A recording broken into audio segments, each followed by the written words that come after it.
And ladies and gentlemen, boys and girls, welcome to the season finale of Voices from the Grid. I'm Michael Lindenbaum, and I am joined with by the fabulous and ever delightful and always snarky Sasha Kaplan. Brian. Hey everybody, how's it going? It's Brian Massey, and Ben is just the fuck amused by his own self. It's me. Hey man, if you can't laugh at yourself, I mean, it's Ben Taylor. What's the point? He can be the Power Rangers official laugh track by himself. Yeah. I'm sure I could be, to be honest. There's a lot of laughable stuff in season 1, that's for sure. And welcome to our season 1 finale of Voices from the Grid, where we're all adults talking about the kids show Power Rangers and taking it way too seriously. So with that, we've all survived season 1. I think everyone should just get a round of applause for that one. Yeah, definitely. Yeah. Thank God. That was way too many episodes. I'm sorry. It's not an easy watch, is it? You know, it's funny because, like, I talked about this on previous episodes that, like, I remember watching season 1 when I was a kid in Russia in, like, 1996 or something. And, like, I remember enjoying it. And then I remember revisiting some of the episodes when my brother was little. And it's like, okay, this is kind of cheesy, but, you know. And then you watch it as an adult and you realize this is, like, one of the worst seasons of Power Rangers ever. It's still not as bad as Megaforce, but it's still pretty bad. Gotten there, thankfully, so. Aren't you lucky? Megaforce or Super Megaforce? Yeah, same shit. It's same thing, different day. But so with that, we're gonna hop right into it. We're gonna start off by ranking the Rangers minus Tommy, because I know how everyone feels about Tommy. Ben just did the finger snap in disappointment. So now I'm not gonna lie to you, and I said this to Sasha and Brian pointed out earlier. When I was making my notes for this last night about ranking the Rangers, I legit forgot Tommy was part of this season. I only ranked 5 Rangers. Ow. So I guess, should we clarify how we're ranking them? Is this by, like, how much we enjoyed the character, or just our own personal rankings? I think it's by your own personal rankings, like okay. how you valued the Rangers to the team itself. Yeah. Like I was gonna say, because like if that's the case, then if we're not doing that, then whoops, I gotta go wrap my notes again. So. Well, starting with that, Brian, you're going first now. Oh, great, cool, awesome. All right, so, I ranked the Rangers, and I'll go ahead and say number 5. Unfortunately, is going to be Trini. It's not that I don't love her; I think she's an awesome character. But as far as episodes that I watched, anyways. And keep in mind, when we're going through this is just going to be episodes that I reviewed on the show. And I did watch a handful of them as well. But this is just based on stuff that I saw.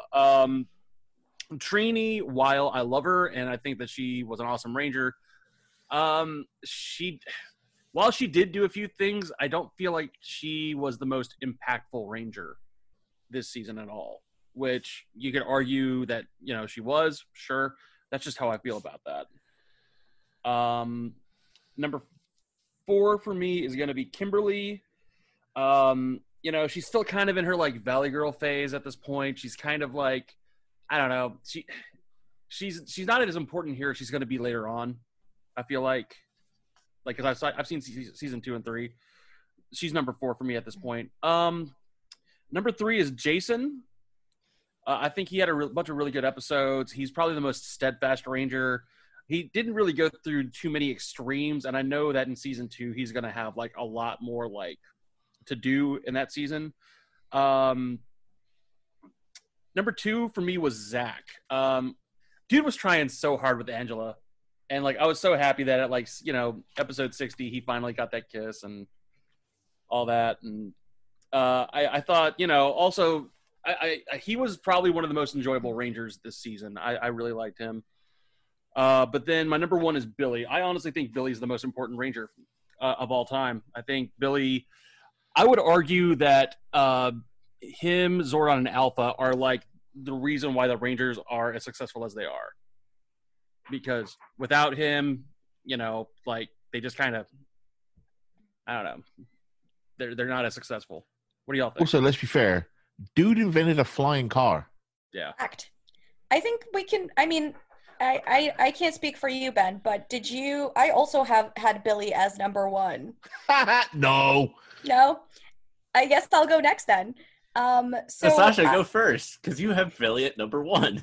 All right, so I'll go from the bottom up, I guess, even though you all know number one. At the bottom for me was actually Kimberly. I thought she was the single most annoying character this entire season. Oh my god, she had a few good moments. Like in the Trick or Treat episode, she was fine. Like when she was mentoring that girl for cheerleading tryouts, her niece or cousin or whatever. And it's cool that like we saw the fact that like she knows sign language and things like that. But I just found her completely annoying and whiny, and it's just like it's just unnecessary. Next for me is Zach. Not because I don't love Zach. I think he's an amazing character, but just like I think a lot of his episodes were kind of, I felt like there was more that could have been done with him than what it was. Like him chasing after Angela, I thought was absolutely unnecessary and boring as all hell. I liked the episode where he does the magic tricks for the kids to keep them distracted from all of the like ranger fighting. And he's an awesome dancer. Like, oh my God. Jason is next because he was technically like the quid pro quo leader. He was the one that was like he's like the never give up, never surrender guy. Then you have Trini for me. Trini's number two, because I think although she didn't get as many episodes that developed her as a character, I would argue that in a lot of ways she didn't need them. I think she was already a very strong and steadfast character. She was definitely my favorite character growing up. Just because I thought she was always like super cool. And I think if we're going off how the show worked, then you needed a character like Trini. First of all, her friendship with Billy was amazing. And the fact that she was always there to assist Billy with with a lot of his inventions, but she was also there to translate, this fake science, which a lot of it was very fake science. So Billy is number one for me. Because he did invent the communicators. We did see him working with Zordon and Alpha to upgrade weapons. I think we see more of that in the later seasons than we did this season. But Billy is the best. All right. What's your ranking, Mike? So for my ranking, I almost was about to yell at Sasha to get out of my head because we only flipped two of the Rangers. Really? Yes. Oh, do tell. So for number 5, I have Kim. I think while she, near the end of the season, or actually at 2 points in the beginning of the season before agreeing with Evil, she actually is a valuable part for like 2 episodes, like Foul Play in the Sky in 2 episodes before that, because she actually, when she uses her bow actually destroys the monster to finish the fight completely. So she has those 2 moments really, and then like as you brought up with Trick or Treat, how it's that realization of like, oh, you had this opportunity to do something, but then you had to lose out because of your responsibilities as a ranger. She was able to kind of help convey that message, which is actually kind of an important message, especially growing up, as we have all kind of learned, Number 4, I have Zach as well. I actually enjoyed the Angela storyline because it was because it was a good arc for Zach, because there was nothing wrong with him liking Angela. There was a problem with him sexually harassing her, which is what he was doing. Yeah. Yeah, the sexual harassment side was bad, but but it conveyed though how it can be sometimes in high school. You try to chase like the popular girl or something like that, and it kind of gives off that a little bit. But right, but that to happen occasionally would be fine, right? Like 1 or 2 episodes max. Yeah, but it's literally his thing. Yeah. But then outside that, even though he kind of came off as like a second leader at times to Jason, his was more individually motivated rather than team motivated. because we've seen it with specifically the Angela episodes where things are going good for him, then he has to go. He's not thinking about the team. He's thinking about himself so he could try to get back to being with Angela. So that's why I kind of like, he's technically like in a way second command, but he's not the type of leader like the way Jason is, which I'll get to in a moment. Number 3 for me is Trini. This is where the flip is. So I have Trini at 3. Pretty much all for the exact same reasons as Sasha. If it wasn't for the relationship between Trini and Billy, Trini may have been actually much, much lower on this list for me. Because she's the one who, like, when Billy creates the communicator, she's the one who translates it into, you know, a much more easier way of understanding for the others, or anytime he does something like that. Then I have Jason. In all truth and honesty, Jason is the true leader of the team. And I really like the fact that, like, there are times where he takes it seriously to the point where, you know, he kind of beats himself up on it because he wants to do the best job that he can for the team. And I actually kind of like that because, you know, like, I'm pretty sure, like, everyone has gone through those moments where they're given the opportunity to lead a team and stuff like that, and you want the best for your team. And like I said with Zach, he was more individually motivated. Zach or Jason was more like, hey, you know, once he started figuring it out, he became that team type leader rather than thinking about individually.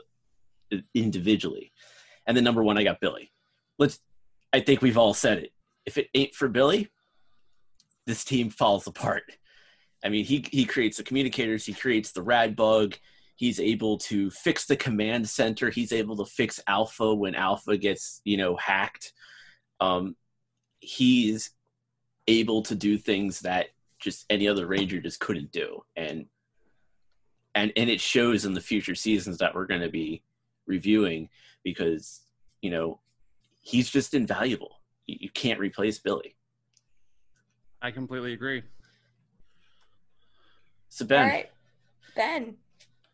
So I'm just shocked you all went for people from this season because my number 6 is Ethan James from Dino Thunder Blue. My number 5 is Taylor Earhart from Wild Force Yellow.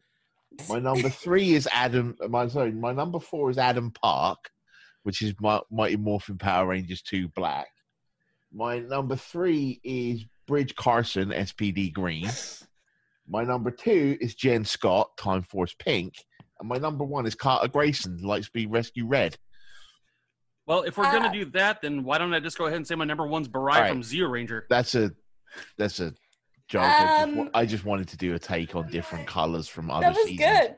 I like that. Although I resent the fact that Carter's number 1 a little bit, but go for it. He was the only Red Ranger that would have been on my list, so... I mean, the guy drove a motorcycle into a monster. Let's just be brutally honest here. Like, the very first thing he thinks when he sees a monster is, look, I could shoot it, or I could run it over in my SUV. I can do both. Practical thinking. So, for me, personally, Trini is number 5. If it wasn't for her playing Jean-Luc Picard, she's a complete waste of a character. You know, let me explain that for a moment. Sorry, I just wanted to say real fast. I never thought I would hear that comparison, but it makes sense. Right. So it's the Jean-Luc Picard factor, right? In Star Trek: The Next Generation, whenever Geordi and Data would go off on there, we can fire a tachyon beam through the deflector dish to destabilize Jean-Luc Picard would be like, and what does that mean? So they would have to re-explain it to the audience, right? She literally existed at first to explain Billy's nonsense. And they thought, well, if we're not going to make another genius to take away from Billy's shtick, how can we explain that she knows what he's talking about? Oh, we'll just make her Asian. Casual 90s racism. Because Asian people are clever, remember? And other than that, she's utterly one-dimensional, right? She wouldn't exist if it weren't to be a cipher for Billy, right? Yeah. And then they just use her for everything else that doesn't fit the other four Rangers. It's not her character evolving. It's like, well, we want to do this story, and we've established the other four characters better, so Trini, I guess? It's not like she comes out like when we reviewed Cleanup Crew, right? And they were all like, oh, Trini's made this excellent video. She's never shown any interest in television medium before. It really, she's just there to be the person that can do things that other Rangers don't do. Yeah. Like, that's just what she's there for. My number 4 is Billy on this rewatch. Billy was my favorite character growing up. I always gravitated towards the clever characters. However, on this rewatch, I just found him embarrassing. And I'm not looking at this through rose-tinted glasses like a lot of the others are, because I've only really gotten into Power Rangers in the last year. Right? I don't remember a whole lot of it from when I was younger. It aired quite weird hours in the UK, so I didn't catch all the episodes when they first came out. So I'm actually watching a lot of this stuff for the first time as a 42-year-old man. Right? And Billy, as a character, is horrible. Right? He's the stereotypical geek, which, let's be honest, is what they were going for. Doesn't make it good, right? My number 3 character is Jason. Because if it isn't karate, he doesn't care.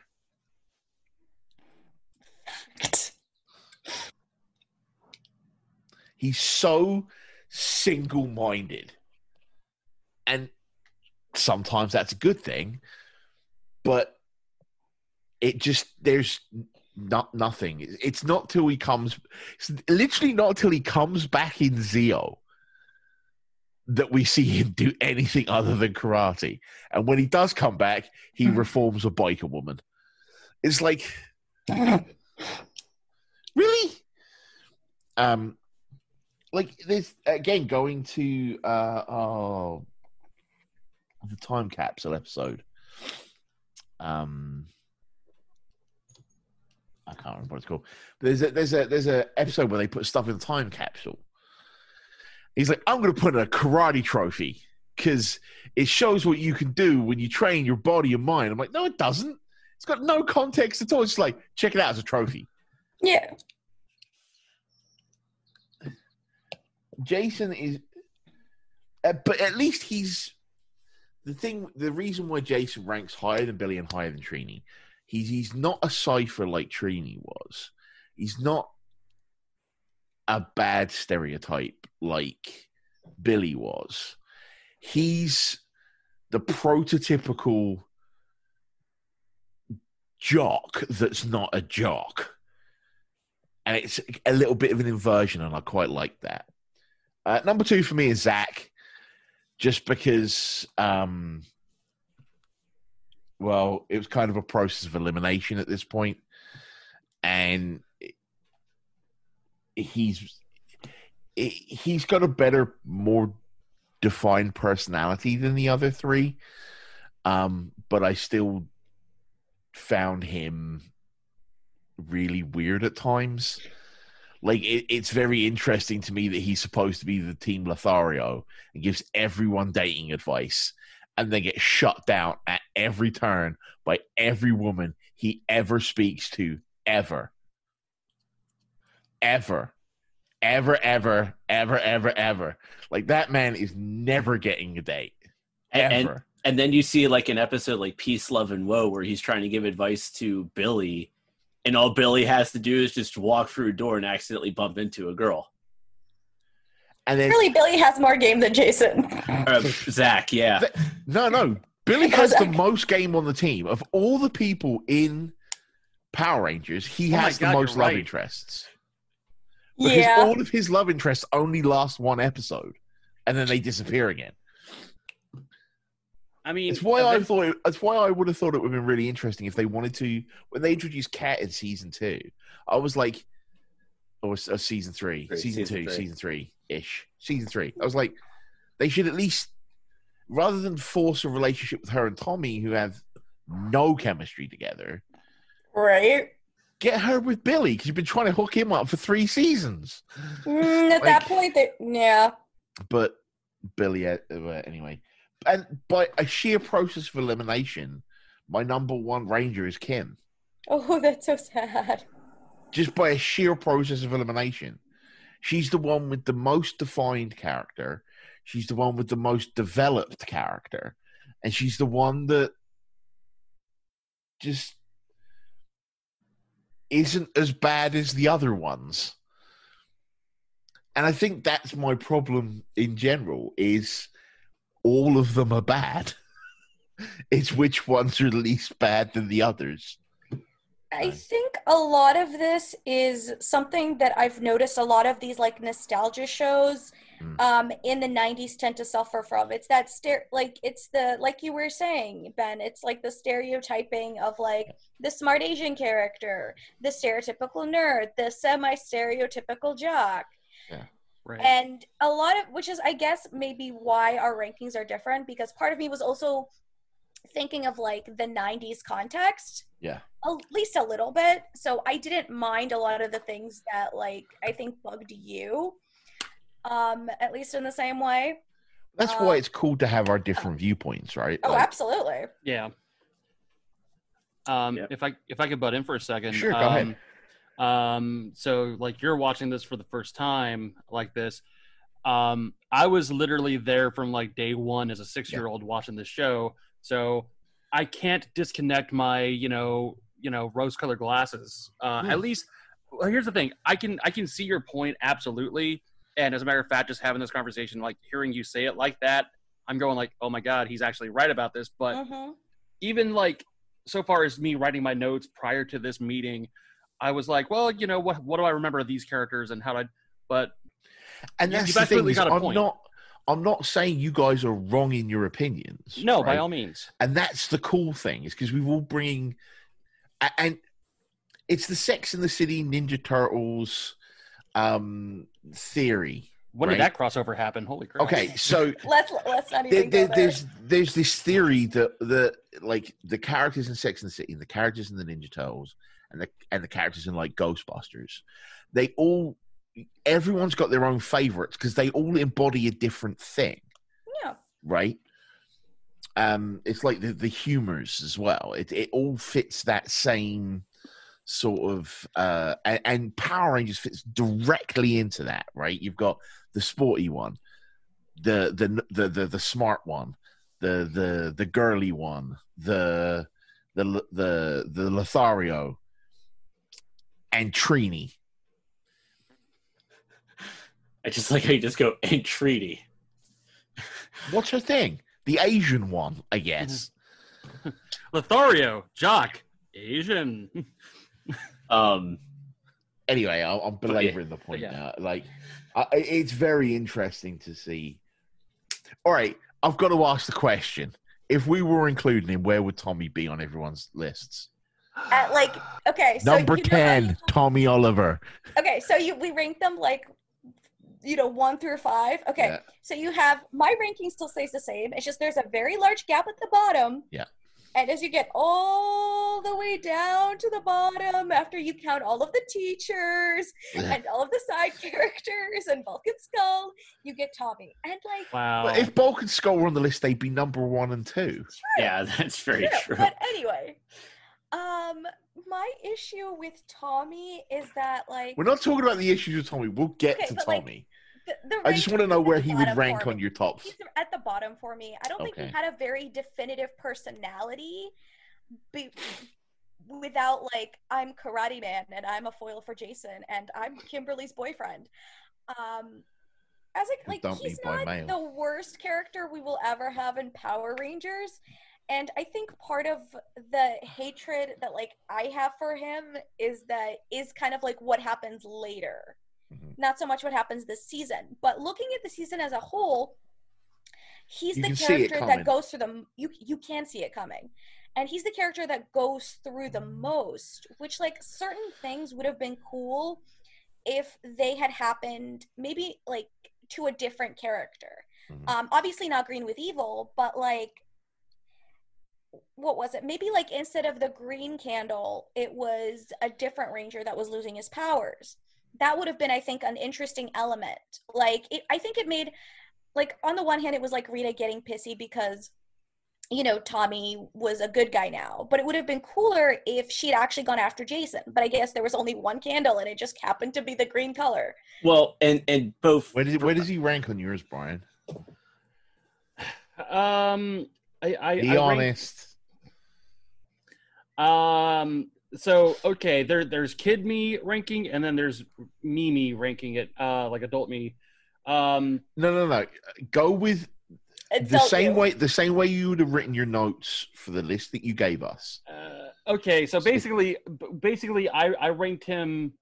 I ranked it. Number 6 was Trini, then number 5 was Tommy, and then number 4 was Kimberly, and then so on. I ranked Tommy as 5 because his character development doesn't really happen until season 2 or 3. Also, you know, even though he's there, he's not really there because of a few things. One, because there's a lot of behind the scenes stuff that happened where he just wasn't on the show, either because of, you know, a lack of footage or because of a contract dispute, whatever. But he just wasn't really that prevalent. I mean, the Dragon Zord stuff is cool, but like as a character, he's just not really, you know, that prevalent in the show for season 1. So I had him as number 5. I would probably say season 2 he's number 1 because there's so much stuff that happens. But like we're not talking about season 2 right now. Yeah, and then also to real quick before I go to where I put him, you know, to kind of piggyback off of what you were saying, Sasha. Both Brian and I have actually watched the Sentai that Mighty Morphin's based off of, and the green candle actually plays a big part in Zyuranger. Yes. I mean, given like what they did, given like the Sentai footage that was used, that would make sense because like it was very, like the acting you could tell was really good. It seemed like it was going somewhere else than where it ended up. But. And the one thing, and we're actually going to touch base on this in season 2, is with Zed, he actually does create candles for other Rangers. Yeah. So, but we've been into that when we did the Green Candle episode. You and I went into that with like, but how? Yeah, but like I was telling, you know, to piggyback off of Sasha's point, in the Sentai, the green candle actually plays a big part. But in the Sentai, the character, and I think you have to correct me on this because you're a Sentai expert, Brian. Doesn't the green candle not actually represent its powers? It's just a measure of time. It's So basically, I guess Rita commissions this candle or something, and so Barai in Zyuranger has to stay in this room. It's like the hyperbolic time chamber from Dragon Ball Z, of, you know, whatever, where basically as long as he's in this room, time will not pass. But if he leaves the room, the candle will begin to burn more. Right. And it stops burning once he goes back in that room, which is why when you watch Zyuranger, there are like large swaths of episodes where Green just does not show up. But then like, you know, let's say Geki and the gang are just like really, you know, strapped for time, or they're not able to beat a monster. Barai will show up, but like it's enforced, and it's definitely told in the context of the show. It's like he's literally sacrificing his life to save his brother. Yeah, and the Power Ranger concept to that was that every time Tommy used the powers, it would drain. Yeah. So well, it was. I guess we couldn't go too dark. No, it was going to drain anyway. Just when he was closer to it, it drained quicker. Yeah. Super So- Sentai, people die. Yep. Because I wanted to bring that point up. I actually have Tommy probably around 4, 5-ish, like somewhere in there. For kind of the same reasons. He's not fully developed in this season, like he will be in the next season coming up. So Ben, where would you put him? I actually have him at number 3. Because he's not as egregious as Trini, Billy, and Jason. Basically. As much smack as you have talked. Damn. No. Again, the thing about and I say this in my column that I wrote for the website to paraphrase CM Punk's infamous pipe bomb. I don't hate Tommy. I hate the idea that he's the best. Right? That's fair. Tommy has his role, he has his place, he has his time, but he's deified. He's gone through this apotheosis for Power Rangers fans that he's the God Ranger. And He's there's Ranger, yeah. just no evidence that makes him any better than any other Ranger other than he's gotten more opportunities to do it. Look at Adam. And I know every time I bring this up, someone's like, wait, really? Adam is just as good of a Ranger as Tommy. I would go so far as to say he's a better character than Tommy. Because Tommy's main character development isn't character development, it's character change, right? Mm-hmm. His personality doesn't change. His mannerisms don't change. His actions don't change. He's the same person all the way through. Things just happen to him. Adam, in the space of next season alone, has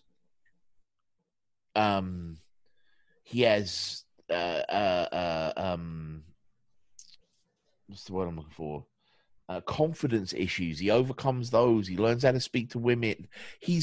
Anyway, that's a conversation for next season's ending. Yeah. The point is, Tommy has a place in this season that is very important, and I can't deny that, right? Plain and simple. As much as I don't like Tommy as a character, and as much as I hate the idea that he's the best, he's also a more formed character than Trini. He's a more formed character than Billy, and he's a more formed character than Jason. And I've just got to face that, whether I like it or not.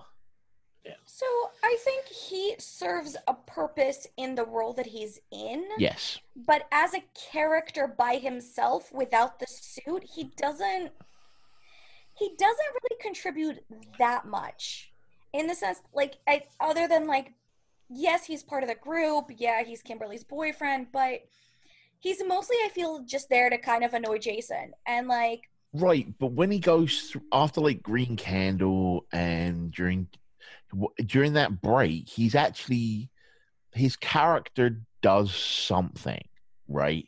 Fine. He has to at least deal with and they don't do it very well, right? Like, there's no actual him sitting there being like, man, I'm not a superhero anymore. But he does. There's at least that scene with him and Kim where he's like, well, I'm getting on. Which is kind of the best I can expect right now. He at least has to deal with some adversity in the season. Yeah. That's fair. I'll revise my ranking because I found Ben's argument to be very convincing. I will put him, I would say, after Jason, but before Zach on my list. Okay. Still towards the bottom, but... I will say I lost track of, like, in, like, the second half of the season, how many times he would say, like, you guys go on, I'll catch up. Yeah. Or, like, when he shows up at the end for a quick cameo, like, remember, he still exists. Oh, and right, he is in this episode. Yeah. So, moving on, let's take a look at the villains. Mm-hmm. Now, I'm going to ask you guys how you ranked these 4 specific villains. Okay. Goldar, Right. Babu, Scorpina, and Squat. I'm not asking you to rank Rita. I'm not asking you to rank Finster or the Putties, or individual monsters within themselves, because that kind of plays an effect in our favorite episodes in a way. So, like, I'll actually start because I know I can see everyone just jotting down their notes. So I'll go first while you guys are jotting. Number 4, I have Squat. For Squat, I think he was just a lot more comedy relief of the villains. Mostly paired with like Babu. It's also kind of ironic that Babu and Squat have the same initials as Bulk and Skull. Well, that was No, intentional, right? I don't know if it was ever done intentional, but if it was, that was smart on that one. Squat, I just never. I think he had like one episode where he actually did something of actual value. Other than that, he's always just been kind of like the bumbling idiot or the creeper. Like that one episode where he was creeping on Kim's bedroom. Watching the same show? I just never thought Squat was the greatest. Okay. Personally, yeah. He ate those Goonie Bird eggs. Yeah. Like a low tier minion, like a higher tier minion, but like low tier general. No, just when he says that there's only one episode where Squat does something, I can think of 3 off the top of my head. Yeah. That I agree with Ben on. Yeah. I can't remember all 60 episodes. Was that Squat or Babu that sabotaged the mind reading device? That was Squat. That was the one I was thinking of. And then he pours the sleeping juice into Uncle Steve's drink during foul play. Squat does quite a lot. Yeah. He's just good at following orders. Yeah. Next up, I have Scorpina. I thought Scorpina was, and it stinks because there just wasn't enough footage for her for the Sentai to be able to utilize her more. But I thought she was actually pretty formidable. When she was using a good like secondary general role to Goldar, because be honest, Goldar was the real top minion to Rita. I enjoyed seeing her, especially the fact that she had the ability to take on human form, and then when she grew large, take on a legitimate monster form. And I always thought that is something that will be it's something that will come up again in Power Rangers. Yeah. So it actually was the first time we ever got to see that in Power Rangers, and was actually kind of cool, and I always enjoyed that. Next up I have Babu. I always liked Babu because he was always like, you know, always thinking up of ways that he could try to get to the Rangers to always get like Rita's approval. And like we saw that with Power Ranger Punks when he spikes the drinks that makes Kim and Billy, you know, the punks. He's always trying to do that. He's also come up with like, he's actually forced Finster to like make monsters for him and like send them down and try to beat the Rangers when Rita's not in the picture. So he was always thinking. He was always trying to do something to try to help Rita. He wouldn't succeed, but he had some really good moments. And then obviously Goldar, the person who had the most voice changes in a single season than Zordon did. But no, I always liked Goldar. I always thought you could tell that he was definitely the number one to Rita. And for me, he was the one character you could also tell that Rita actually cared the most about, because you'd see her send him out to battle, and just when you think that he's going to see his fate come to an end, Rita pulls him back and goes, "No, you're going to fight another day." She always wants to keep Goldar around. And I think that speaks levels to Goldar's value as, you know, as one of her henchmen, generals, whatever you want to call it. I feel this is a little unfair. Like, if you want me to rank these 4, it's actually quite easy.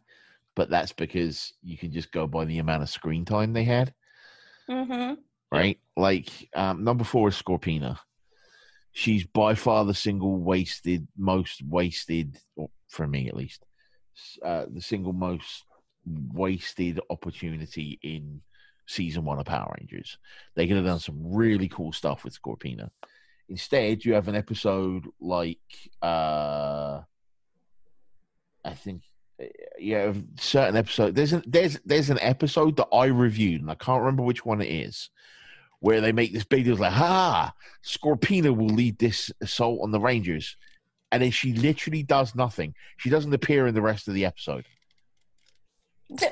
And you're like, but what? This doesn't make sense.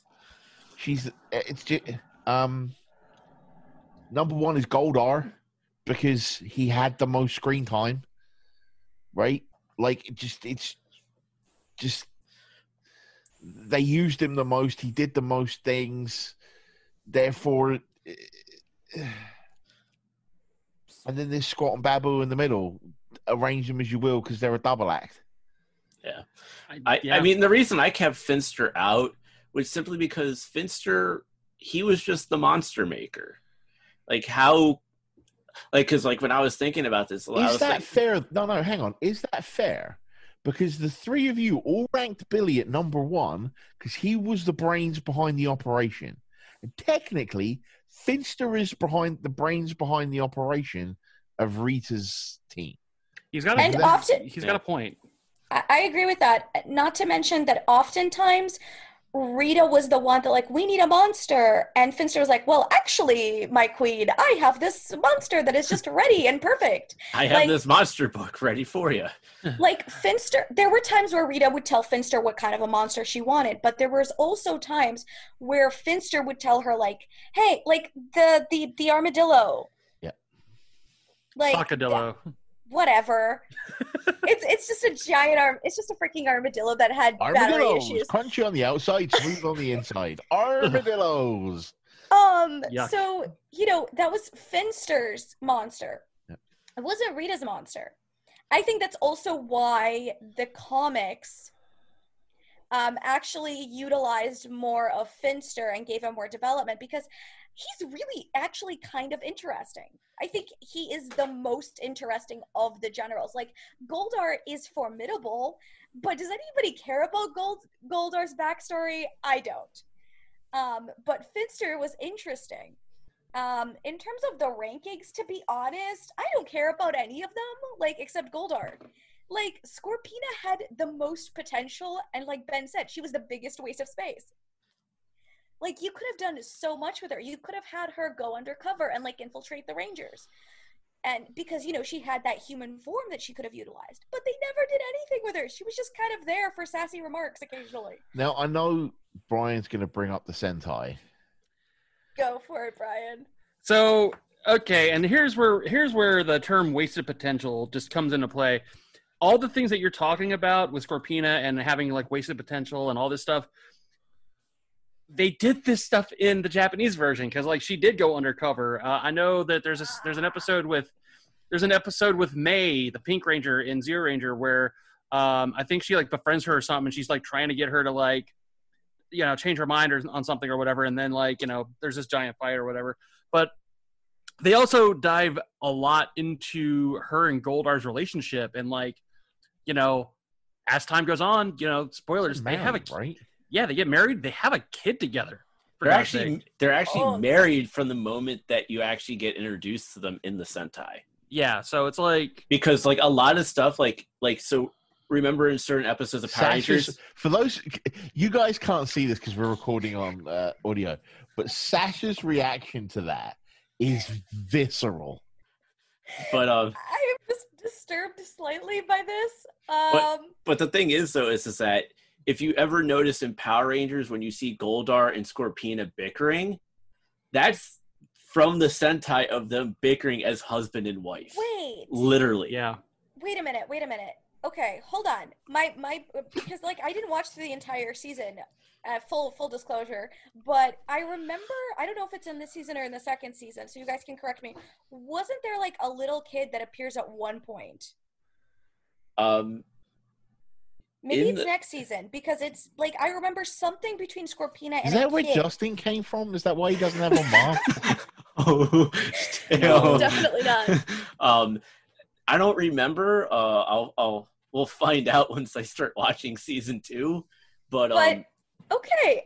So thank you for that context. I am traumatized for life now. You're very welcome. Because the end of Jew Ranger is actually them being put back in the dumpster like it is at the beginning of season 1 in a way for Rita, or season 2. So they could be somebody else's problem later down But the line. But the thing is though is that you have like all of them in there. I mean, obviously they did some changes for the American because Lord Zedd's an American-made villain, and they had to put people around him to surround him with.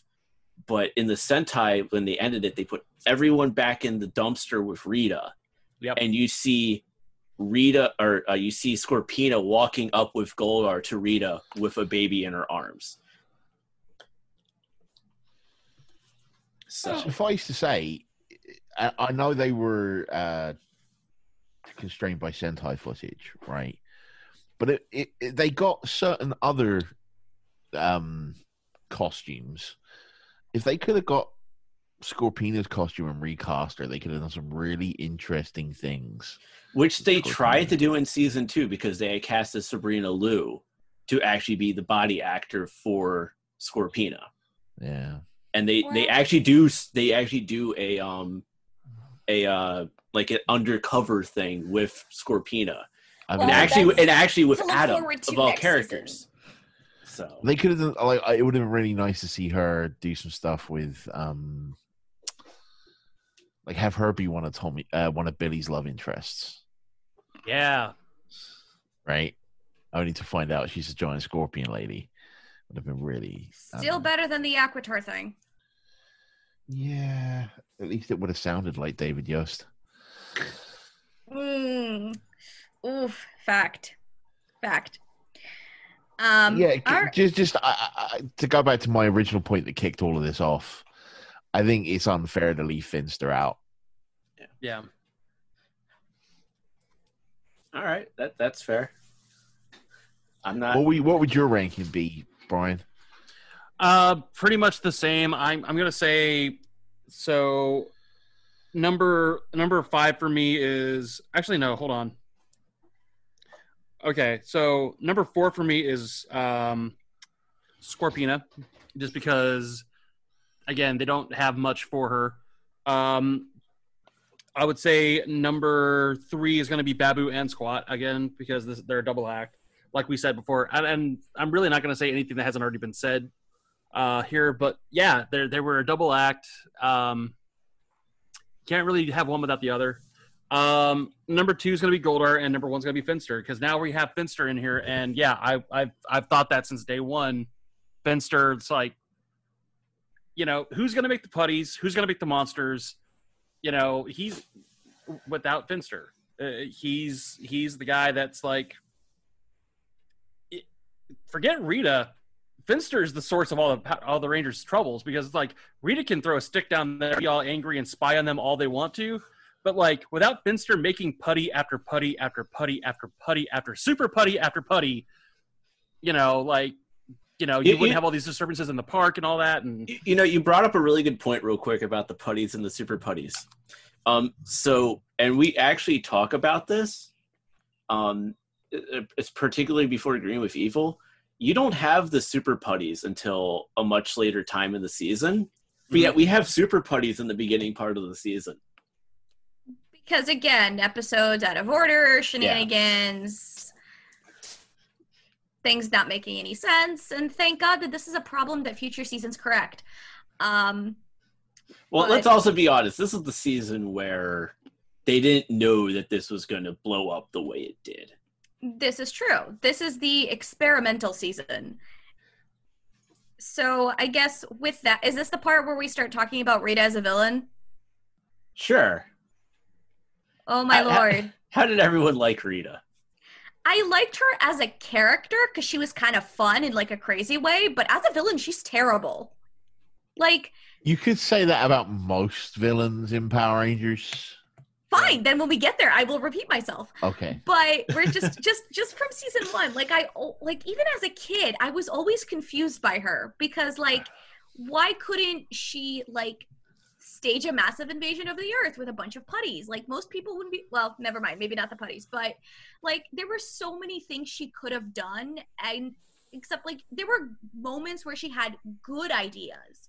And like when she trapped the Rangers on the island of Illusion, the concept behind it was brilliant. Leave them on the island and like forget about them and then like go invade the Earth because they're your biggest obstacle. But no, like a lot of the time, the plots were her villain was just like, I'm going to spy on the Rangers and and everything that they do has to reflect the monster. It was ridiculous. And again, children's show, it has like, it's fine. But they were just pointless when you're trying to stop an invasion of the Earth. We also never saw her, like, from what we see from other villains, like, she never gathered resources, really. She never actually figured out, like when she lands on the moon, on the Earth from the moon, that would have been a really cool, like, 3-parter. That, like, actually arguably could have been, like, a season finale in some extent. But she just doesn't do that much. Like, there's so much more that could have been done with her as a villain. And she resorted to these quickie, like, boring 5-year-old villain plots. Yeah. At least you never get to... In the Sentai, she rides around on a bicycle, which flies. That would have been hilarious Right. and way more interesting than what we got. Like, when she kidnapped the Rangers' parrots. That was smart. She'd been spying on them for months. She could have done this in, like, episode 5. Well, I when I reviewed... the invisibility episode, and Dark Warrior. Yeah, or is it? No, it's switch. It was switching places. Sorry. Yeah. And Squat goes into Billy's house. I'm like, you have access to the houses. Just kill them in their sleep. Exactly. Thank you. Coup de grace them. Like, why are you waiting? It's like they're not going to morph when they're sleeping. You know. Like, you could have Just put argued bombs on their house. Right? What could have worked is if there was at least like an in-canon explanation of why she can't get them at the house. Like maybe because like Zordon's energy protects them at home when they're asleep. Yeah. Because we know she can't get into the command center. Like there were things that like could have just except like when they do. Right. That happens later though. Like teeny weeny little bits of dialogue that like could have made a whole huge difference. But that's kind of the thing with Power Rangers, though, is so many things that could be explained by single lines of throwaway dialogue that never happen. Never. Now, what do happen to the Zeo powers? Like, yeah. Like, I'm sorry. No, go on, Brian. Like, I don't know. After a while, like watching these episodes back to back, and you know, watching Rita like just come up with ideas. I kind of started coming up with like a formula for it where basically she's spying on them. Like, I swear to God, like I had this fever dream where like they were bowling, which I know they were at a bowling alley in the pilot, but like I had this fever dream where they were like at a bowling alley for some like birthday party, and then like it just cuts to her. She's like, bowling, huh? I'll really bowl them over. Finster, where's my bowling ball monster? It's like, come in, my queen. You know, it's like, you know, that's kind of how it works. It's like, oh, they're playing baseball. Huh? Where's my baseball monster? You know, the greatest one was the football one, because that was the Jew Ranger 1.5 footage. Yeah, with the football, and that was kind of like hilarious because like, you know, American football isn't big over in Japan like the way soccer, which is known as football everywhere else in the world except for in this country. Yeah, you know, foot and a ball. Yeah. American football makes no sense as a title, okay? Like, you don't even kick it all the time. It's dumb. And it's not a ball, it's an egg. Right, it's like in the freaking I love it's how American hand egg. Yeah. And, you know, funny enough, the two, you know, naturalized American citizens having this conversation with the Americans, like... But the thing is, though, is that I openly call the NFL American football because it ain't real football. Anyways, so moving on. But here's my thing about Rita, right? Yep. Is she's not a villain, right? She's really just petty. Yeah. She's a nuisance. 90% of the time, her plans aren't about world domination. She just wants to ruin the Rangers' day. Chaotic neutral. Chaotic just evil. like- I don't know. Which No one else is allowed to have fun but me. Yeah. And she's got this like quirky aunt thing going on, which I love. Like this eccentric grandmother thing. I just love it. She's not a great villain. She might be the best character in the season Probably. outside of Bulk and Skull. Which I'm glad that you bring that up, Ben. Because let's talk about Bulk and Skull, and I have to pose only one question to everybody when it comes to Bulk and Skull. Who are the real bullies? Damn right. Who are the real bullies here? Like, seriously, like, okay, sure, Bulk and Skull, they have their moments where they do bully people, like in Peace, Love, and Woe, or one of those other episodes where they actually shake Billy down for his change out of his pockets and they throw him in the trash can and stuff like that. But other than that, it's really Bulk and Skull getting embarrassed a lot. So who's the real bullies here? There are like moments, and again, this goes back to what I said earlier about like how one line of dialogue could have saved everything. Like in the episode where Jason and Tommy are teaching a self-defense class, which kudos 90s PSA on women's self-defense. But anyway, there's a moment where like Bulk and Skull come into like, oh, we want to learn self-defense and like meet chicks. Like all you could have said was like, this is literally a class for moms.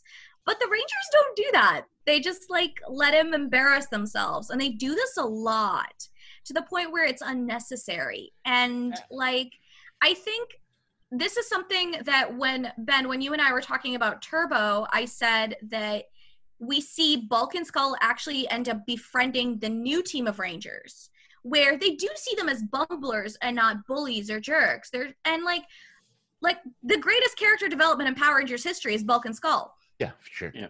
They are, but I think looking back on it, they did start off as bullies and bully adjacent. And had the Rangers actually like decided to become friends with them, when we like see them do so much for other people, it could have solved some problems. They do in a way. I mean, there's the moment, the prom moment where Kim and Skull have that conversation. And Skull's sitting there really like dejected and everything. And Kim goes over and sits down and is like, hey. And she ends up dancing with him. Yeah. Here's my genuine belief. Bulk and Skull are the only two actual human beings in Power Rangers. They're the only two fully formed characters in Mighty Morphin Power Rangers. Yeah. They have different facets to their personalities. They have different things they're interested in. They evolve. They change. Their personalities aren't what defines them. They make mistakes. They own up to them. They get better. They are the only everyone else in the show is either a stereotype or a facet of human activity turned up to 11. Bulk and Skull are fully rounded characters. Yep. Yeah. And they are the only ones in the show. And not only that, but some of the other things that you notice is that as you get later into the season, you can also start seeing that transition a little bit for them as well. Because, like, especially when they start encountering the monsters themselves later in the season, that starts to change their focus on things in a way. And, you know, that's why, like, when we get into season 2, their whole thing is going to be, like, trying to expose who the Power Rangers are and stuff like that. And just watch Foul Play in the Sky. Yeah. There's also Doomsday, which has, you know, the Power Rangers being honored and it's Power Rangers Day. And Bulk and Skull show up dressed as superheroes. Mm-hmm. And I think they're, you know, they've been, I think it's one of those things where, like, you get to high school and you're the awkward kids and you get sidelined. And so you become the bullies because you don't want to get hurt, where at heart, you just want to have friends and you want to be the hero of your own story. And I think that's where part of the journey for Bulk and Skull is. There's that one episode where they share a dream. And what do they dream of being? They dream of being heroes. They dream of saving the town. They can't pilot the Megazord, but they do their best, right? Like, Bulk and Skull, for me, are the only complete human beings on the show. And You not can name any other character, and I can point out that it's just a facet of human personality turned up to 11.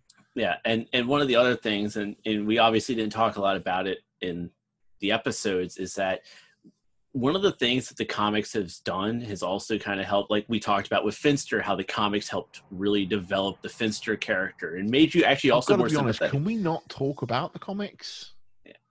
And I'm not trying to be I'm not sure what word is appropriate for a PG show here. We could go with jerk. There we go. Yeah. But it's not content that everyone has access to, so it shouldn't be considered lore. In my opinion, it's like why Soul of the Dragon is questionable for me. Like, I've never read any of the comic books, so it's like, if there's information in the comic books I need to understand something that happened in the show, that shouldn't be considered, in my opinion. I consider the comic books their own universe. Yeah. Ryan, what are your thoughts on Bulk and Skull? Brian? Me? No. Yeah. The other person called Brian. My thoughts. On Bulk and Skull. Sorry, my computer kind of. So rewatching these episodes, I at first I kind of was just like, oh god, Bulk and Skull, I forgot it. Because the thing is, when I watched Power Rangers, and this is even me as a kid, I was not watching the Bulk. I was not wanting to watch the Bulk and Skull show. I was wanting to watch the giant robot and the people in spandex, beat the monster of the week show. So for me, Bulk and Skull were always kind of like, I was never a huge fan of them. I got to meet both of them at Power Morphicon like 4 years ago, and they're perfectly awesome dudes. But Bulk and Skull were always kind of like this thing for me. But then as I went back and watched it, as time went on, they did start to grow on me again. And I think also just in conversation with Mike as we were doing episodes and, kind of like realizing, they're the ones being bullied. They're not the bullies. I started feeling bad for them. I especially feel bad for Skull because Bulk. Mm-hmm. Here's the thing. Bulk is very much like his own, like he's the delusional guy who's just like, I'm the greatest at this, I'm the greatest at that. And he would like, I think there was an episode where I think the Rangers were going to go scuba diving or fishing or something. And Bulk just shows up out of nowhere, almost like he was spying on them all morning with all this fishing gear. And I'm the greatest fisher ever. I'm like, do you have nothing better to do with your life? But Skull just gets wrapped up in all this stuff, and I feel so bad for him because not only is Skull the one that's enabling Bulk, almost by force, he's being forced to do that, but then he's also the one getting in trouble with Bulk and having to go to detention, even though he's not really doing anything wrong. Well, here's the thing. I don't think he's being forced. Would you really? He's along for the ride.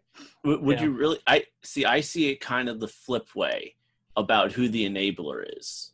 Yeah. Between Bulk and Skull, I see Bulk being more the enabler to why Skull is acting the way he does, because Bulk is the leader of the two, whereas Skull is more of the follower. And this is the thing I was going to bring up real quick about the comics. You find out that apparently Skull and Billy were best friends throughout school before they hit high school. Issue number, please, immediately. It's in Go-Go. It's in Go-Go Power Rangers. It's in the first volume of Go-Go. I just read that as well. And if you want, I can let you borrow. We'll let you borrow it because we have them. But apparently once they get into high school, that's where the transition starts, or before they even get to high school, that's where the transition starts, and that's when Skull hooks up with Bulk. Which is very common. That's actually a very common thing to happen. Yeah, it does happen. People just kind of grew apart or something like that. Here's what I will say to that. I think you're both right on who the enabler is. I think it just depends on the episode. Yeah. So there are times where Skull exists to bulk up Bulk, for lack of another term. And there are times where Bulk is supporting Skull, like when Skull goes on the game show and he's bumbling and Bulk helps him out. And you know, there are times where they do things that are dumb and stupid, but there are also times where they help each other out. Yeah. Um, They both gas each other up. It's not in very this much. season. It's not in this season, but Bulk and Skull have the most human moment in Power Rangers. yeah. And it's the moment when Skull plays the piano. Basically, Skull reveals that he's the master of he plays classical piano. And he's like, and Adam finds out that it's him. And he's like, why haven't you shown anyone? He's like, because everyone will make fun of me. And he's like, no, they won't. And but what about Bulk? And they'd be like, if Bulk's truly your friend, he'll support you. And Bulk goes from hating classical music to loving it the moment he knows his friend's good at it.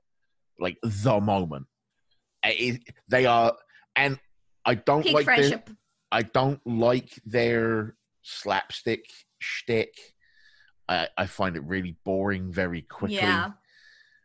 But as characters, hashtag friendship goals, man. Like, Oh my God, seriously. they are ride or die. Mhm. Like, they're the only actual people in Power Rangers, Fair. All right. and so, I'm sure as the seasons go on, we'll talk about their development, and we'll, especially when we get to In Space, right? Like, So next up, we have what were your top 5 episodes of season 1? mhm. Ben's giggling. All right, I'll go first, I guess. Number 5, Cleanup Crew. Okay. Mainly because it is the prototypical Power Rangers episode. It is. This is the formula. Look at it. There's the heavy moral of the week things. There's this goes here. Rita makes a monster that has something to do with what the Power Rangers are doing, but it doesn't actually have anything to do with what the Power Rangers are doing. There's just a couple of lines that say it is. And then they have a Megazord fight, and that's the end, basically. Number 4 for me is Food Fight, because it's probably the episode most people remember the most, because Pudgy Pig. It's that moment that when people picture Power Rangers, they picture Pudgy Pig. They picture the pig eating the power weapons, and then them feeding it spicy food to make it vomit them back up. Like that, the Pudgy Pig episode is the number 3 for me is Foul Play in the Sky. Mainly because, as I say, Bulk and Skull, man. The humanity that Bulk and Skull show there, where Bulk's just sitting there nerding out about planes because he wants to be a pilot, and Skull's like, "Yeah, dude, I'm with you." They're just being human, and it's the best thing about the episode, and it is great. Number 2 is Oyster Stew, which is the very last episode of the season, and the reason why it's number 2 is because it means season 1 is over. Literally the only reason. And number 1 is Green Candle, because hashtag screw Tommy Oliver. Get out of here, Tommy. Never come back. Sasha. All right, I guess I'll go next. So I kind of went the exact opposite direction to Ben. In the sense that like I told all of the filler episodes to take a hike by and large. At number 5, I do have High Five. I really like that. Again, it's a bias because I really love Trini, but it's the second episode of the show, and it does, I think, show a lot of what we come to see in Power Rangers, not just the formulaic elements, but the Rangers as characters having to overcome certain challenges, whether that's, being afraid of heights or having to sacrifice things like winning a game show or, having a job or school or whatever. Not this season, but in general. Do they know? Education, yeah. Like in Dino Thunders, there's a whole thing where Connor gets the opportunity to play for like a pro soccer team, like but he's also still in high school. Yeah, but details, yeah. But you know, there are still things. It happens. It does happen. So there are some things that have to be sacrificed. We see it rarely, but it does happen. So I don't really have these numbered. I just wrote down episodes. I would say from there, Day of the Dumpster should be on the top 5 list because it is arguably one of the most memorable, like, single episodes. It did start everything off, and everybody quotes parts from it. Everybody makes fun of the "send me 5 teenagers with attitude" thing. And it's fun because you're not quite like, I remember watching the first episode as a kid and having like no clue what's going on, but I could not, like, I was glued to the television. I really from the episodes that I reviewed, I actually really enjoyed Doomsday Part 1 and 2. I thought it was a great episode. I liked the idea. I really like when we actually see the world around the Power Rangers, not just the Power Rangers world. It was great seeing them interact with everybody, and like all the little kids debating like which Power Ranger is the coolest was like super cute. Because we just had the same argument and we're adults. Return of an Old Friend, I think, is solid, and I would argue this should have been the finale. In some ways, I'm not completely sold on that idea, but it's one that really stuck out to me because they do establish in other parts that like Tommy losing, like Tommy having his powers, Tommy not having his powers is such a huge thing throughout the season. And since there's no episode where they defeat the villain, something that is like impactful should have been a good finale for the season to carry over into next season. And Ben and I agree here. Green Candle, I think, is number. Ben is just violently shaking his head in agreement about Return to a Friend. Thank you. And I will say Green Candle is a fantastic episode. And yeah, that is where my rankings end. Brian, just to piggyback, I completely agree. As much fun as I did putting Oysters 2 at number 2 because it was the end of season 1, which means season 2 could start. I do agree that the season needed a finale, which it didn't get. But that's because it just kind of ran into one long. There was no break between the seasons, really. Yeah. True. It's just kind of a place where the DVD ends. Yeah. And I also find it interesting that you bring up Doomsday, Sasha, and Ben brought up Cleanup Crew because it's interesting that Cleanup Crew was like 2 episodes before Doomsday when it should have actually been the episode after Doomsday because it actually would have made a lot of sense to go, hey, we just had this big rally to celebrate the Power Rangers, and then the very next episode you do Cleanup Crew because now the Rangers are cleaning up after everyone who was just celebrating them. It would have made so much more sense, but what's continuity? It also would have been hilarious as just like, look at how praised they are, and are they cleaning up after themselves? Yeah. Brian, what you got? Oh man, we gotta get the Zords to clean up this ticker tape parade. Number 5 for me is Calamity Kimberly. I love that, you know. And this is one of those episodes, kind of like Food Fight, where I think I think of this as like an iconic episode because I will always remember Kimberly in that jar looking up like, let me go. Like, it's just imprinted in my brain for one reason or another.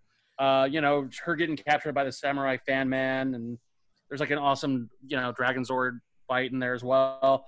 Also, it's kind of funny too because, like, you know, you get to see just how bad the editing can be on a Power Rangers episode sometimes, to the point where like you see like during the Japanese fight, you see like these bikes, and you're like, what are those? And like you don't find out until like you watch Zero Rangers, like, oh, that's what the civilian Rangers are driving around on. But we never got those in the stage, which kind of sucks.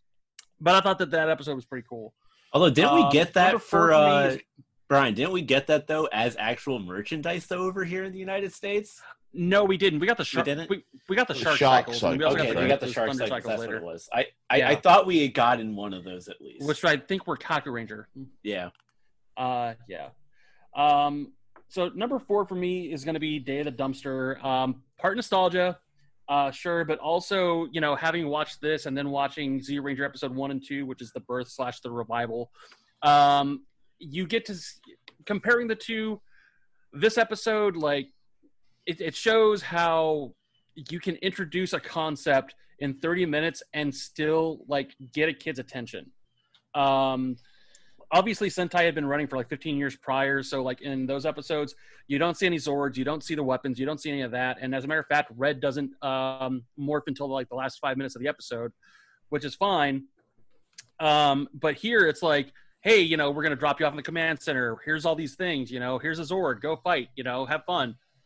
And they introduce all these concepts and they do it in such a way that, like, I certainly, like, my eyes were glued to the TV and going like, okay, I need to see the next episode of this now. And I had class like literally right after that episode aired. And that was, I remember that day in class going like, okay, I need episode 2. I was jonesing for it. I like how you just started scratching your beard. Like I was like, I need it. Y'all got any more than Power Ranger episodes? You know, and yeah, it just shows me, like, you know, how for me it was like, yeah, this is how you do a first episode. Number 3, The Yolks on You, just because I had so much fun reviewing that episode, you know, just, you know, with the whole Goonie Bird eggs. And I loved Fang as a character. I loved he was driven by a need for eggs. I love that he wasn't like a Rita monster either. He was just this, you know, anomaly. But then like Squat and Babu were like, hey, let's use that guy. I also love how different the source material can be from a Power Rangers episode, because I'm not going to get into it, but like this character in Japan had such a tragic story, and they, you know, they completely ignored that. And they were like, let's turn him into this like Lon Chaney sounding, you know, guy who's just like, I need my Goonie Bird eggs. And it was a fun episode. I thought it was a pretty solid episode. And again, it was one of the first ones I reviewed with Mike, and I just had a lot of fun with it. So number 2, Something's Fishy. This is a classic, you know, Ranger has to grow as a person to beat the Monster of the Week episode. I thought it was ridiculous that Billy was afraid of fish because one bit him on the finger as a kid. But, you know, it's a storyline. It gave character to Billy where there was none. And also, Bulk and Skull are at their peak moronic here, which I loved. And then I think number 1, my favorite one, has got to be Life's a Masquerade, because the Frankenstein monster was just so extra. You know,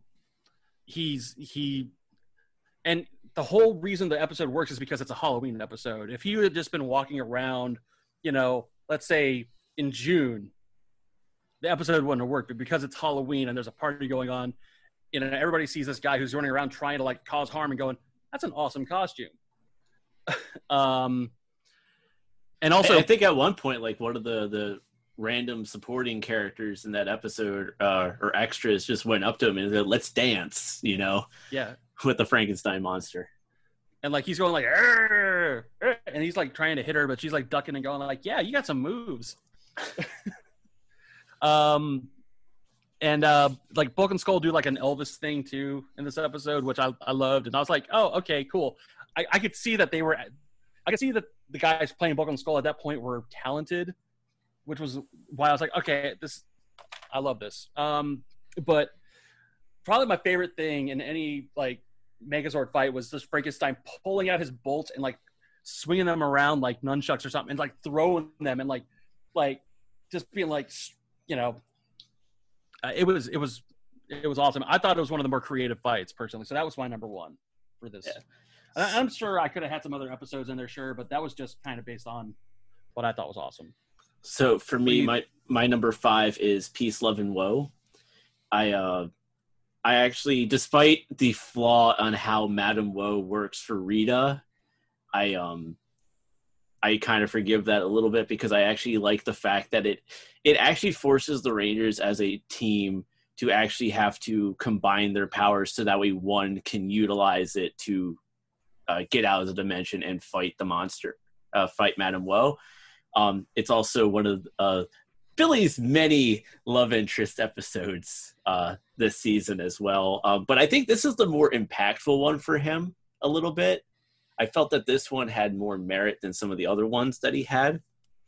Number 4 for me is Trick or Treat, because this is like, you know, as Sasha brought up about one, this is one where, you know, both Kim and Tommy had to sacrifice potentially like winning a new car or winning a karate competition to maintain, you know, because of their duties as a Power Ranger.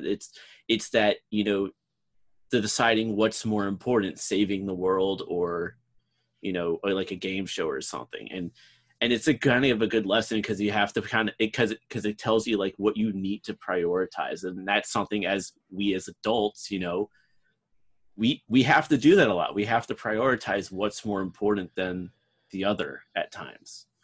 I have no clowning around on my list. I know this is like a filler episode. This is also a Trini episode that has like her niece, Sylvia. I always thought that this episode was a very interesting episode to me. I always thought the idea of Rita creating like a fair as a setup to try to get the Rangers was kind of a cool concept, because it's like she actually went out of this way to create this thing.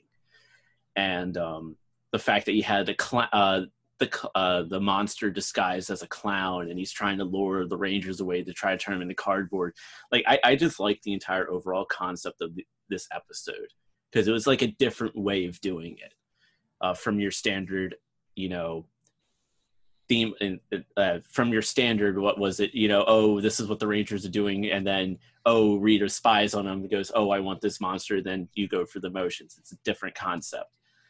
Food fight, obviously, possibly one of the more iconic episodes. Don't need to say any more about it. That's already been said. And then I have Power Ranger Punks. I actually really enjoyed this episode. I love, and this is something, you know, and this is why Switching Places isn't on the list, is because it's one or the other, because it's the whole, you know, David Yost, Amy Jo Johnson doing kind of the overacting and, you know, and boy are they ever good at it. Yeah. And and not only that, but you know, and we'll see this in season 2, especially with Amy Jo Johnson for that one specific episode with Lord Zed. Like this, you have to admit there are times where it just, even if it's really cheesy and it's really overacted and stuff, it still works, and it it leaves that impression on you, and that's why I like that. So I actually was rewatching Switching Places yesterday, and one of the things I had wished was that this episode had actually been filmed and aired later in the season, mostly because I think that by that point, the two actors would have gotten a better feel for each other's style and had been slightly better at acting like each other. And not to say that they didn't have amazing moments with, you know, David Yost acting as Amy Jo Johnson as Kimberly in Billy's Body, and the other way around. But there were times where it felt like they weren't quite sure what to do in that role. And I think had this episode been a filler later on, it would have given them like more to work with. But I enjoyed that episode too. Now, I'm the one that reviewed it initially for the show. I just think it was kind of pointless. Because the whole point of like Freaky Friday episodes is to show someone else's point of view, right? But Billy and Kim don't really see things differently. They're friends already. They get along. The only thing that's different is Billy doesn't know how to put makeup on, and Kim doesn't know how to cook a souffle. Yeah, and doesn't know how to work a computer. But I would say that I think the like if they switched Skull and Kim, or that would be Bulk funny. and Billy. I would also argue that maybe it shouldn't have been like a Freaky Friday episode. What would have been cool is if, like, you know, Billy was working on this like mind reading machine or whatever, and Rita decided to, like, you know, mess with the Rangers' powers because, you know, different weapons, different arsenal, and had them switch places that way. That would have been, I think, fun. I have seen a lot of, you know, characters pretending to be someone else, like an actor playing another actor pretending to be a character. Like in Grimm, for example, which is one of my all-time favorite shows, there was like a reason, like a specific reason behind it.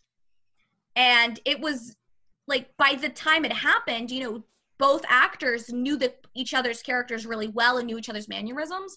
And it would have been a little bit more fun if it didn't result to the cliches. But hey, it's the 90s. Yeah. Yep. And then I also want to throw an honorable mention out the Foul Play in the Sky specifically for the monster. Snizzard is like one of the coolest monsters I've saw as a kid. And then I didn't realize it until I got older, but like how he graphically eats Billy and Jason. He doesn't though. Okay, graphic is probably not the best term, but visually, like, how But visual? he doesn't though, because he just vomits snakes on them. No, because remember when Kim and Billy, after they morph into action to Kim gets back. You're thinking of a different monster, mate. Thinking a different monster. Oh, okay. I literally just finished watching Foul Play in the Sky for the review. I'm trying to remember. Kim spends 90% of the time in a plane up in the roof. Yeah. She literally appears, shoots the monster, and the fight. Oh no, that's probably Power Ranger Punks. My bad. I'm brain farting. That might be the monster. It's a lot of episodes to keep track of. There's 60 episodes in season one thing to point out is when Mike gave us the assignment to come up with the top 5 episodes, he told us we weren't allowed to include Green with Evil. Yes. Which is why I'm not sure any of us did. Yeah. Well, and that's the reason why, because Green with Evil is the highest regarded episodes of season 1. Some may say of Power Rangers in general. That's another debate for another day. But yeah, I wanted to keep Green with Evil out of it because I knew that, you know, you could easily just have your top 5 just be all 5 episodes or something like that. Because it's a Tommy story, and therefore they tried. Yeah. So, so and that's why. That's so true. Because let's be honest, Green with Evil, it's the highest rated episode. It's the highest talked about episodes. So we kind of knew how popular those episodes would have been. So yeah, you didn't need us to put it in a top 5 to explain that one. Yeah. I think it's so looking back on it now, having seen so many other seasons of Power Rangers. Oh my God, so many seasons. I still think it should be relatively highly regarded. It's a solidly written arc. I don't know. I think there were other, you know, later down the line, I think we get more interesting, in my opinion, characters that had better arcs of like being a bad guy, turning good guy. I think the way it was handled with what's his face and the way it was handled in Dino Thunder with Trent was really good. I think it could have been a little bit better if it was a little bit more tight in terms of like the progression. Only Trent's actor put some effort in. Yeah, but you ever hear that dude morph? It's just like he's asleep. We'll have to agree to disagree on that one. But he's just like the others are like Dino Thunder, yeah, and he's like White Ranger, Thunder, Dino Power, White Power, yeah, sure. I That like that by the way. Huh? I just said careful what you say, by the way, because you just said White Power. I was like, ugh. He basically says it says White Ranger. No, it says White Ranger Dino Power. Dino Power, yeah. Yeah. So and then you also have like the Zanaku storyline in Wild Forest, which, like I said, like, so there has been other things that I think were more interesting, but this is definitely the one that inspired the others. So it's solid. Like Ben said, they cared. Yeah. I say that flippantly, but it genuine because Tommy is the heart of many of the 2-parters. It just seems that when it comes to Tommy Oliver stuff, the writers were trying harder. It's just how it appears. It's like they were writing all the filler episodes just to get to the next Tommy parter. That's how it feels. Yeah. Now there's something to be said for the fact that, like, I made the joke when I first reviewed my first review episode that it's like Okay. You could have made this season like 16 episodes if you cut out all the filler, right? Oh, You literally could have. You could have done like Day of the Dumpster, 2 filler episodes, Green Medieval, 2 filler episodes, Green Candle, 2 filler episodes, Doomsday, 2 filler episodes, Return of an Old Friend, end of the season. Right? And the only reason you need those 2 filler episodes is because if you don't have a status quo, when you change it, it doesn't feel right. Right? So you technically could have made the season like 11 or 12 episodes if you took out all of the filler. Yeah. Think about that. For a 60-episode season, there is a reason that I titled this The Broken Rambling Mess That Kickstarted a Phenomenon. You know, it is amazing looking back on it, like how much it resonated with kids to the point where, like, you know, LA Traffic at one point, I think it was like during season 2 or something. Like there was like, I think the Power Rangers were going to have some kind of appearance somewhere, and all traffic in LA just like stopped. Like you could not move. But it's interesting. Like it's also really awesome that, you know, it's off a concept that started in Japan that made its way to America and then made its way everywhere else. To the point where, like, you know, I'm going to keep saying it. Like, I watched Power Rangers as a kid in Russia on a tiny television, and it was, like, something so different and so cool that, like, you know, everybody wanted to be a teenager with attitude. And shaking his head no. But one of the interesting things, though, is also the fact that... sorry, I've got to reply to that. Okay, go for it. I hated the Power Rangers as a kid. I hated them because I watched the show and I went, those aren't real people. For a start, How old were you? I was, 93. I would have been 12, 13. That's why. I would have been a teenager. That's why. I think it's because the show, and we see this in later seasons, that there's certain seasons that Sorry, are I geared would have been towards 15 at 93. All right. So you have like certain seasons that are geared towards certain age groups. Yeah. So something like Time Force, like RPM, like in space is geared towards a slightly older audience, especially within space because it, you know, because Power Ranger fans were growing with the show. Oh yeah. I'm not saying that isn't what their target audience was. But what I'm saying is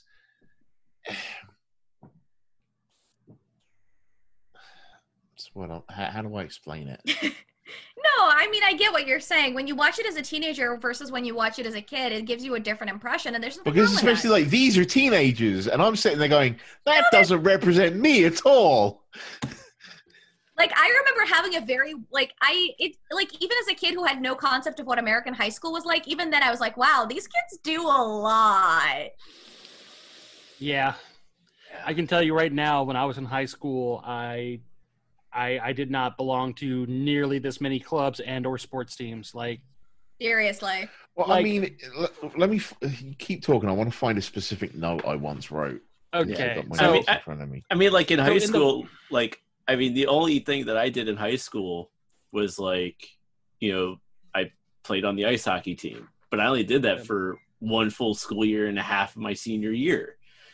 You know, I mean, I played ice hockey for another team outside of school, but yeah, I mean, I didn't do a whole lot in high school. I wasn't that kid. Here we go. Ben found his note. This is in the episode Plague of the Mantis, right? And there's a moment in that where Trini is been given homework by her kung fu master. And Kim says, wow, double duty, math and kung fu homework. And my note was, as I've pointed out before, the Rangers pull way more than quote-unquote double duty. School, homework, charity work, sports, learning martial arts, teaching martial arts, hanging out at the juice bar, eating, sleeping, and defending the Earth. And that's just in the last 3 episodes. And they're always organizing some kind of like save the planet thing too. Yeah. Always. Plant the trees. Renewable Save the- energy episodes. Save the lion statue. You know, it's like Yeah. Burying a time These are capsule kids is that just a know big their bubble. civics. And I mean, it was funny because like we got to a point where like they've taken on so many things, and then we get to the football episode, and like That made Like, no sense whatsoever. all of the dude Rangers are on the football team, including Billy, which makes no sense whatsoever. And so I'm I like, don't know, okay, man. Have you seen that dude with his shirt off? Whew. I mean, yeah, but He's more built than Zach is. I mean, I'm okay, just saying. He's uh, supposed to be the nerd. Right, but like think about it though. Everybody else has been like doing martial arts to some extent or hip hop aikido or whatever for years. Billy literally just got jacked over. I'm pretty sure he just got jacked over the course of the season. Well, I'm pretty actually, well, I'm no, pretty sure he just no. invented a steroid. No, so the It's just thing like, is, and obviously Brian and I can talk about this because we've been to enough Power Ranger panels, especially involving David Yost, is that when they were doing the auditions for Power Rangers, they brought in 3 people who knew martial arts, and in Zach's case, also knew how to dance, and that's how you got Tui Trang, Austin St. John, and Walter Jones.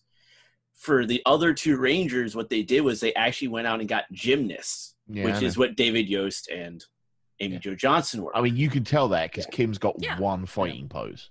Yeah. And Just I does. But like And I'm the not flips. talking about like the behind the scenes. I just meant in canon. Yeah. oh yeah, I but don't know. but that definitely. Or is It's it, weird or is for- it like Spider-Man, where when you get the Power Rangers powers, You you also get become abs? Jack. yeah.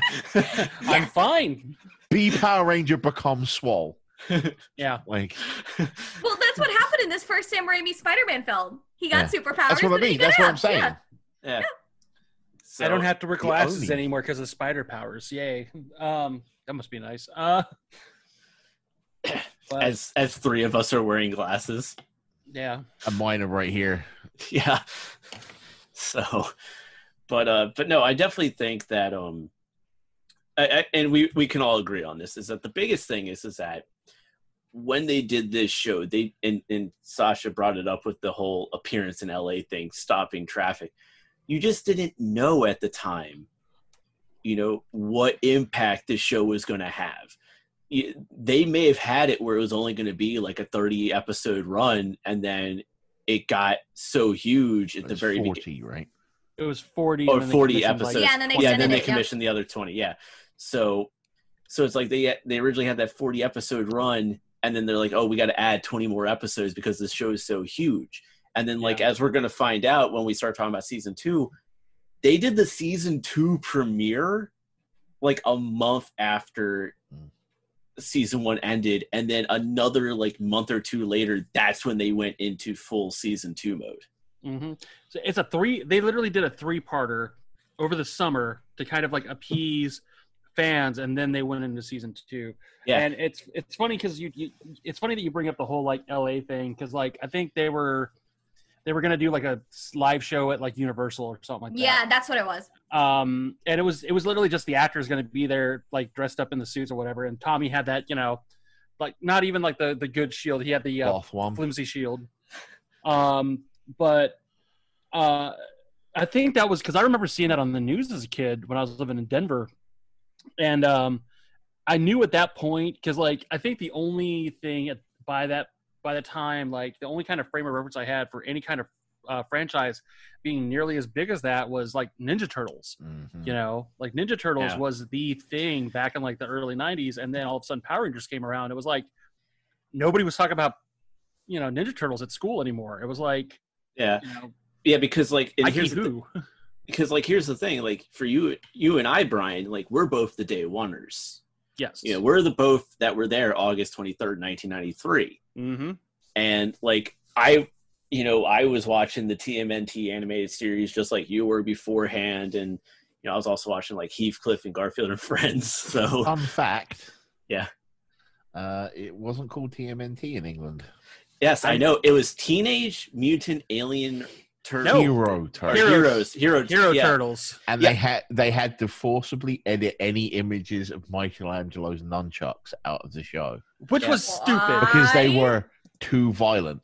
But it was perfectly okay for Leonardo to have swords. But you want to know something interesting, though? I'm You know, glad that you brought explains that a up. lot about the UK, honestly.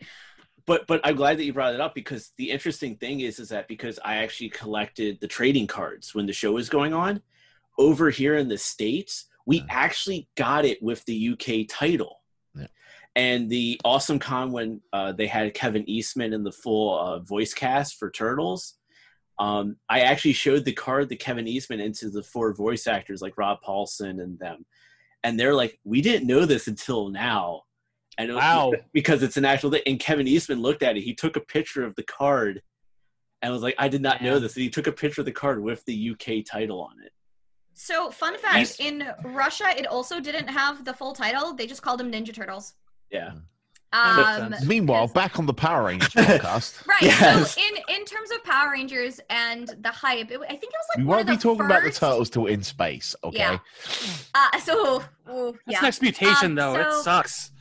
Anyway, so for me, it was Venus like one of de the Milo. first live action like kid shows that I remember watching. Like there was stuff that I would watch with my parents, like Murder She Wrote.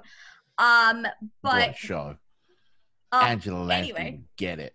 Queen. But anyway, the amount of people she murdered, though, Jesus.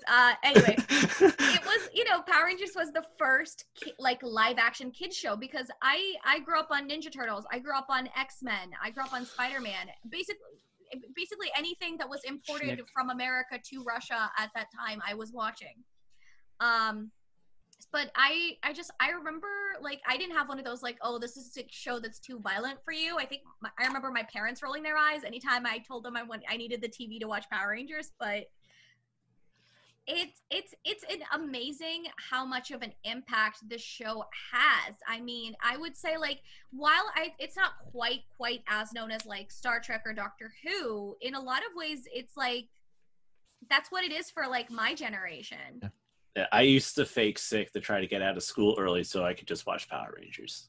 I got in trouble a all lot for did it, that. but I actually lost out on going to a hockey game because of that. So lesson kind of learned on that one to stop faking sick to go home to watch Power Rangers. I don't know. I think it was a very different experience for me, at least. Well, it had to have been. like I said, I'm only really coming to this cognizantly in the last year or so. But I do remember trying to watch Power Rangers when it was first on and all of that stuff, as I've said. And it was a very different experience for me there because 90% of our shows were live action in the UK. We didn't have a whole lot of animation. It was weird. I think we can agree that like one of the things that really cemented Power Rangers for a lot of kids was the action, because you'd not seen stuff like that live action before, Yeah, especially the fact that like the moms like group and stuff like that was trying to get the show taken down because of it. Don't get me started on So I don't mean that. I mean, but like as a kid, when you sit there and you're watching it and you're like, wow, I've never seen someone do a backflip kick to some random monster's head and then it explode before. Right? Like, Yeah. we'd never seen anything like the unmorphed fighting, hell, even the morphed fighting in a kid's show before, really. Yeah. And not only that, but the other thing is that this was, I believe, either a second or a third attempt for Saban, because he had originally was trying to bring something else over. It might have actually been Kamen Rider that he was trying to bring over originally. Sorry, go on. And the executives didn't at like Fox and stuff. They didn't grasp for it. So that's when he kind of went back to the drawing board, and that's where he did the thing about Power Rangers. Yeah. And so this was actually like a second attempt. for him to, get a show on Fox Kids. Because he was trying to, he really wanted to try to adapt something from Japan for an American audience. Mm-hmm. Well, it turns out that he was actually a fan of the Sentai, because he would go over to Japan for all these business meetings. And so before that even happened, because I think that like Saban was trying to adapt Bioman.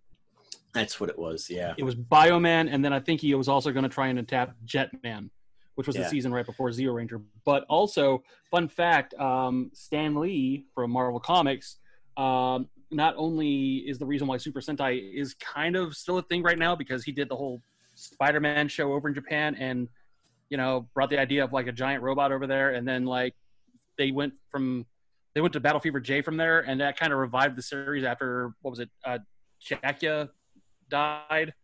But Stan Lee was trying to bring over Sun Vulcan, I think, as a adaptation of into like Power Rangers. It wouldn't have been called Power Rangers, but this show has been attempted to be made into an American version forever.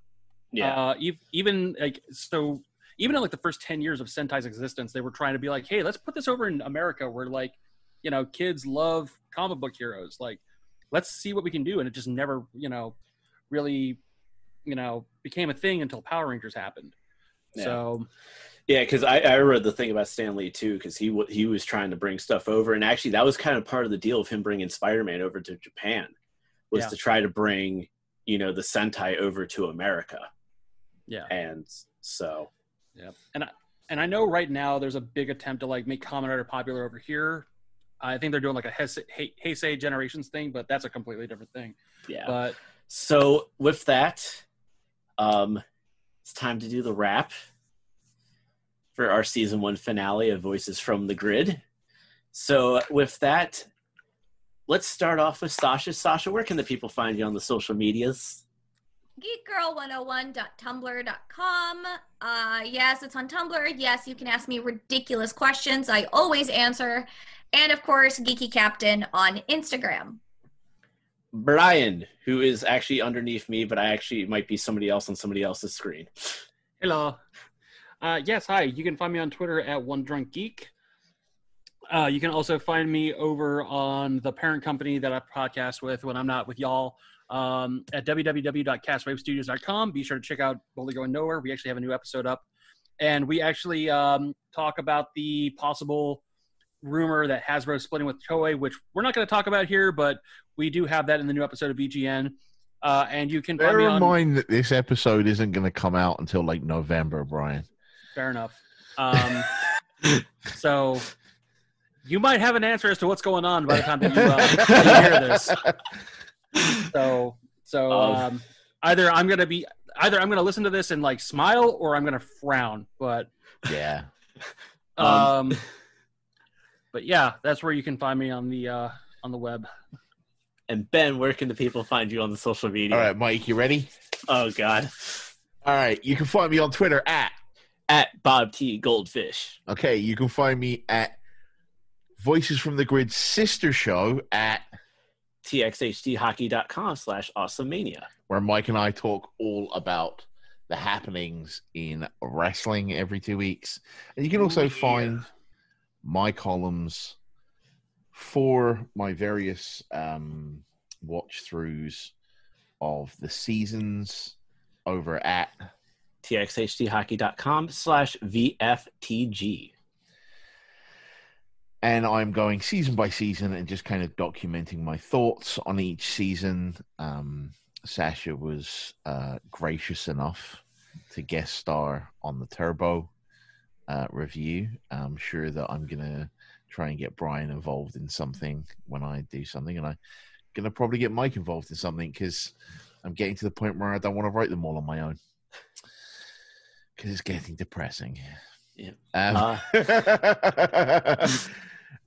And you can find me at twitch.tv/321_TV doing the streaming of the video games various times of the week. Track me on Twitter for when I go live, basically. And then you can find me on Twitter at the Lindenbaum75, Facebook at facebook.com/X95Productions, and of course everything on the website at txhthockey.com, and of course for the show /VFTG. Before we go into the actual finale, the round out of season 1. Yep. It would not be an episode of Voices for the Grid with me on it talking about Power Rangers if I didn't say, that's not how science works! So with that, Ben, good sir, Ben, take us away. Well, it is tradition at this point that I always end out episodes of everything I do in the same way. And that is to say, guys, gals, and non-aligned pals, in the words of the 16th President of the United States, Abraham Lincoln,